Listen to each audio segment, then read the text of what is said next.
ان تجتنبوا کبائر ما تنہون عنہ نکفر عنکم سیئاتکم، اگر تم کبیرہ گناہوں سے اپنے آپ کو باز رکھو گے، اجتناب کرو گے، تو اللہ رب العالمین تمہاری گناہیں مٹا دے گا۔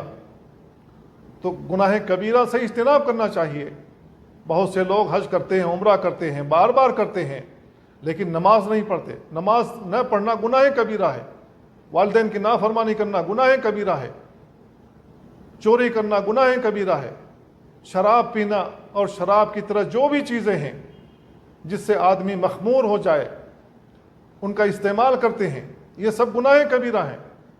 اللہ کے نبی صلی اللہ علیہ وسلم نے فرمایا العمرۃ الی العمرۃ کفارۃ لما بینہما اذا اجتنبت الکبائر، ایک عمرے کے بعد دوسرا عمرہ گناہوں کے لیے کفارہ ہوتا ہے، لیکن شرط یہ ہے کہ اپنے آپ کو گناہ کبیرہ سے بچا کے رکھے، گناہ کبیرہ سے اجتناب ہو۔ میرے بھائیو، اگر گناہ کبیرہ سے اجتناب نہیں کریں گے تو گناہوں کے لیے یہ کفارہ نہیں ہوگا جو دوسرا عمرہ ہوگا یا دوسرا جو حج ہوگا۔ تو شرط یہ ہے کہ اپنے آپ کو گناہوں سے باز رکھیں۔